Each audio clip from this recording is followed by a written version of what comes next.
ساری جو اس وقت سچویشن چل رہی ہے آپ دیکھیں کہ بڑی تشویشناک سچویشن ہے کہ اب پہلے بچے ہمارے اب بچیاں جو ہیں ایک بڑی تعداد میں اور پڑھے لکھے بچے بچیاں جو ہیں وہ اس طرف آ رہے ہیں. سارے ٹرینڈ کو آپ کیسے دیکھتے ہیں؟ دیکھیے جی اس میں میرا دوبارہ مطلب میں گوش گزار کرنا چاہوں گا آپ کے جتنے بھی ناظرین ہیں ان کے سامنے کہ ایک تو ہمیں اکنالج کرنا ہوگا اس جنگ کی نیچر کو سمجھنے کے لیے کہ اس جنگ کی نیچر ہے کیا. ٹھیک ہے. بہت عرصے تک ہمارے جتنے بھی اکیڈیمیا میں لوگ ہیں، میڈیا میں لوگ ہیں، سول سوسائٹیز ہیں، پولیٹیکل پارٹیز ہیں، وہ اس کو سوشیو اکنامک پرابلم کے طور پہ دیکھتے ہوئے سمجھتے ہیں کہ ایک انڈر ڈیولپڈ ایریا ہے اور انڈر ڈیولپمنٹ کی وجہ سے لوگ وائلنس کی طرف راغب ہو گئے. ٹھیک ہے. میرے خیال میں بڑا سمپلسٹک ویو ہے. حقیقت اس سے ذرا ہٹ کے ہے. جی. اور حقیقت کیا ہے؟ میں بار بار سن رہا ہوں لوگ کہتے ہیں کہ جی ہمارے دشمنوں نے ہمارے بچوں کو اس حد تک سبورژن ان کی کر دی ہے. کون ہے دشمن؟ اس دشمن کا کوئی نام ہے یا وہ خلا میں اسپیس سے تو نہیں آ رہا نا یہ دشمن. صحیح. اس دشمن کا نام ہے، اس کا نام کیا ہے؟ BLA ہے، BLF ہے، ڈاکٹر اللہ نظر ہے، بشیر زیب ہے، ہیر بیار مری ہے. کون ہے؟ ان کے نام ہیں یا نہیں ہیں؟ جی. ایک تو لیٹس نیم دیم. اچھا نام کے ساتھ ساتھ وہ کرنا کیا چاہتے ہیں؟ وہ کرنا یہ چاہتے ہیں کہ تشدد کے ذریعے، آرمڈ سٹرگل کے ذریعے اس جغرافیہ کو تبدیل کر کے اپنی ایک وہ یہ ریاست چاہتے ہیں لیکن اپنی طرز کی ریاست چاہتے ہیں، اپنی شرائط کی ریاست چاہتے ہیں. تشکیل نو ایک نئی ریاست کی چاہتے ہیں جس کے لیے ان کو اس ریاست کے ڈھانچے کو گرانا ہوگا، کولیپس کرنا ہوگا، توڑنا ہوگا. اب یہ ان کی خواہش ہے، یہ ان کا مشن ہے، یہ ان کا پلان ہے. ہم چل پڑتے ہیں ان کو اپیز کرنے کے لیے. ان کی اپیزمنٹ کے ہم نئے نئے بت تراشتے ہیں اور اس بت تراشنے میں خود ہی اس کا شکار ہو کے اس کی پرستش شروع کر دیتے ہیں. مذکورہ مسئلہ آپ دیکھ لیں، خواتین. جین زی جو ہے ہماری وہ جنریشن جو نوجوان نسل کو جو ہے وہ کر رہے ہیں. جین زی ایک آپ کی پولیٹیکل ایجیٹیشن کر رہی ہے، کرتے ہوئے وہ ڈسٹرکٹیو پالیٹکس کی طرف جاتی ہے، انارکی اور کیوس کریٹ کرنے کی طرف جاتی ہے. ایک اس سے آگے سطح پہ جا کے ٹیررزم کو ایز اے ٹول کے طور پہ استعمال کرتے ہوئے اس کے ایک سٹیٹڈ پولیٹیکل گولز ہیں. میں ان کو جین زی سے ڈفرنٹ دیکھ رہا ہوں اور اس میں ISIS، القاعدہ، BLA، BLF یہ ایک ایکویشن پہ کام کر رہے ہیں. تامل ٹائیگرز تھے. لوگ ہمیں کہتے ہیں جی خواتین اس طرف کیسے چلی گئی. بھائی یہ ایک نائیو سے ذہن ہوتے ہیں. ان کو آپ social media tool platform آپ کو اویلیبل ہے. آپ ان کے ٹک ٹاک سے لے کر انسٹاگرام سے لے کے فیس بک سے لے کے اگر کوئی ان کو کلوزلی مانیٹر کر رہا ہے آپ کو نت نئی غزلیں ان کی نظر آئیں گی، نیا میوزک ان کا نظر آئے گا اور وہ سارا کا سارا رومانٹیسائز ہوتا ہے around this idea of an independent state. یہ جو سوشل میڈیا آؤٹ ریچ ہے کاکڑ صاحب، یہ اس کا بارے میں مجھے تھوڑا سا اس میں ایڈ کر دیجیے گا کہ اس کے لیے کیا کرنا ہوگا. خالی بیانیہ تو کافی نہیں ہے نا. پہلے سمجھ تو لیں، اس کے بعد ہم دیکھیں گے کہ کیا کرنا ہوگا. جب تک ہمیں سمجھ نہیں آئے گی، ہمارا ڈائگنوسس کریکٹ نہیں ہوگا تو اس کی ریمیڈیز کیسے تلاش کر سکتے. ٹھیک ہے.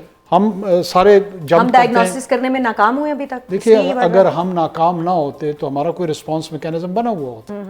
آپ ایک کنفیوز اسٹیٹ میں تو رہ رہے ہیں.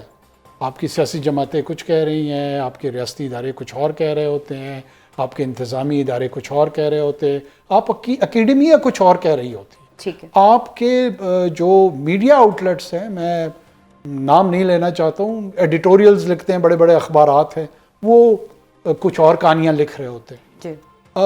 یہ کنفیوژن اسی پاکستانی معاشرے کا حصہ ہے اور اس کنفیوژن کو کیش کرایا ہے ان تنظیموں نے. بڑی آبویس سی چیز ہے. جی. ان کے ہاں کوئی کنفیوژن نہیں ہے، وہ بڑے کلیئر ہے. وہ کیا کر رہے ہیں کہ پک کر رہے ہیں، پہلے وہ ریڈیکل ینگسٹرز پہ میل جینڈر پہ کام کر رہے تھے، اب ان کے ہاتھ چڑھا ہے فیمیل جینڈر. جی. ہمیں فور فرنٹ پہ آ کے کلیئرٹی آف تھاٹ اور کلیئرٹی آف ایکشن کی ضرورت ہے. میرے خیال میں پاکستان خوش قسمت ہے کہ اس وقت اس کے پاس فیلڈ مارشل جن سید عاصم منیر جیسی clarity of action and thought both available ہے. میں نے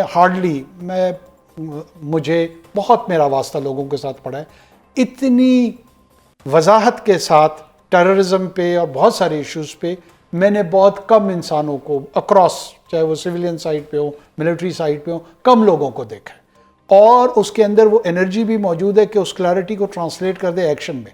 اگر اس سے ہم نے ابھی بھی فائدہ نہ اٹھایا تو خاکم بدان مجھے لگتا ہے کہ پھر بڑا مسئلہ پیدا ہو جائے. اچھا کاکڑ صاحب، آپ کیونکہ بلوچستان کو بہت اچھے سے سمجھتے ہیں، آپ کی بہت سٹڈی ہے، لیکن آپ وزیر اعظم ہاؤس میں بھی اپنی ذمہ داریاں سر انجام دے چکے ہیں، تو آپ پورے ملک کی جو ایک نبض ہے اس کے اوپر آپ سمجھتے ہیں، ہمیں لگتا ہے کہ آپ اس کے حوالے سے بتا سکتے ہیں. تو بلوچستان سے ہی کیوں خواتین جو ہے ان کو ٹارگٹ کر کے اور بچیوں کو، ینگ بچیوں کو جو ہے وہ اس طرف لگایا جا رہا ہے؟ باقی صوبے بھی ہیں، باقی جگہ پہ بھی ناراض، جس کو ہم کہتے ہیں کہ جی ناراضگیاں ہیں، محرومیاں ہیں، غصہ ہے، کوئی ایسی چیز کوئی اگر ہم کہیں تو ناراضگی کی وجہ نہیں ہے. ناراضگی تو ہم نے اپنے آپ کو اطمینان دلانے کے لیے کہا ہے کہ جی یہ ناراض ہے. جی انہوں نے آج تک نہیں کہا کہ ہم آپ سے ناراض ہیں. وہ کہتے ہیں ہم آپ سے بیزار ہیں، ہم اپنی ایک نئی ریاست چاہتے ہیں. یہ تو آپ یہاں میڈیا میں، مین اسٹریم پاکستان میں اس سچائی کا سامنا نہیں کرنا چاہتے ہیں، یا شائے اوے کرتے ہیں اور کہتے ہیں ان کے لیے آپ نے ایک اصطلاح پیدا کر لی ہے کہ جی یہ ناراض بولو. کوئی ناراض نہیں ہے آپ سے. ٹھیک ہے. وہ کہتے ہیں ہم آپ سے، ہماری شناخت علیحدہ ہے، ہماری تہذیب علیحدہ ہے، ہماری زبان علیحدہ ہے. اس سرزمین پہ ریویژنسٹ ویو آف ہسٹری، ریاست کا یہ بیسک رائٹ ہے ٹو مونوپلائز وائلنس. کوئی بھی فرد، کوئی بھی گروہ اس میں شیئر ڈیمانڈ نہیں کر سکتا، no matter how the reason appears attractive. اچھا کاکڑ صاحب، آخر میں یہ بتائیے گا کہ سوشل میڈیا کا جس طرح سے استعمال ہو رہا ہے، ہم پہلے بات کرتے تھے کہ جی 5th جنریشن وار ہے، 6th جنریشن، تو بات بہت آگے نکل گئی کہ اب سب سے بڑا جو آلہ ہے دہشت گردی کے لیے، ذہن سازی کے لیے، بیانیہ بنانے کے لیے، وہ سوشل میڈیا ہے. تو کیا ہم ویل ایکوپ ہیں؟ ہمیں کیا کرنا ہوگا؟ 2026 آ رہا ہے، ہم یہی باتیں ہر سال کرتے رہیں گے، تو کیا کرنا ہوگا ہمیں کہ ہم یہ سارے لوپ ہولز جو ہیں ان کو کور کرتے ہوئے آگے بڑھیں؟ دیکھیں، جب سارے لوگ سوشل میڈیا کی گفتگو میں پھنس جاتے ہیں. سوشل میڈیا کیا ہے؟ سوشل میڈیا میڈیم ہے، جی، ٹول ہے. ایک کانٹینٹ ہوگا جو اس ٹول کے ذریعے ایکسپریس ہوگا، پریزنٹ ہوگا. کانٹینٹ پہ کوئی گفتگو نہیں کر رہا ہے، سارے ٹول میں پھنسے ہوئے. ایگزیکٹلی. دیکھیں آپ ٹک ٹاک پہ ڈاکٹر اسرار احمد کی ایک قرآن کی کسی بھی صورت پہ ان کی کمنٹری بھی سن سکتے ہیں، اور اسی ٹک ٹاک پر آپ کو جو ہے نا کسی بھی ریڈیکل کا، کسی بھی ایکسٹریمسٹ کا رومانٹیسائز ورژن آف ٹیررزم کے لیے جو انسائٹمنٹ کرتے ہیں وہ بھی دیکھ سکتے ہیں. ٹھیک ہے. اصل ایشو ہے کانٹینٹ. جو کانٹینٹ ہے پہلے کانٹینٹ پہ انڈرسٹینڈ کرے، اگری کرے، لارجر میجورٹی کی اگریمنٹ لے کر آئے. میں لفظ کنسنسس استعمال نہیں کرتا ہوں. مینورٹی ہمیشہ آپ کے ورژن کو چیلنج کرے گی، ڈزنٹ میٹر، لیکن بائی اینڈ لارج ایک میجورٹی کو اگری کروائیں. اس کانٹینٹ کو کاؤنٹر کرنے کے لیے ہمیں کام کرنا چاہیے. پھر اس کی ڈیلیوری سوشل میڈیا میں ہو رہی ہے، مین اسٹریم میڈیا میں ہو رہی ہے، پرنٹ میں ہو رہی ہے. اس میں ضرور میکانزم اور فریم ورک ڈیزائن کچھ ہوئے ہیں، کچھ مزید ہو سکتے ہیں. یہاں پہ تو کانٹینٹ کو رسپونڈ کرنے کا جو چیلنج ہے وہ سامنے آ رہا ہے. آپ کو پتہ ہی نہیں ہے کہ جی یہ آزاد بلوچستان کی تحریک حکومت کرے گی، دیکھیں آپ کریں گے، میں کروں گا، حکومت کرے گی. کیا یہ پاکستان صرف حکومت کا ہے؟ ٹھیک ہے، مطلب اگر پاکستان صرف حکومت کا ہے تو پھر حکومت کو کرنا ہے. اگر پاکستان میرا بھی ہے پھر میں نے بھی کرنا ہے. اگر یہ میں نے سرنڈر کر دیا ہے پاکستان کو حکومت وقت کے لیے تو بالکل پھر حکومت کا کام ہے، پھر میرا کیا لینا دینا.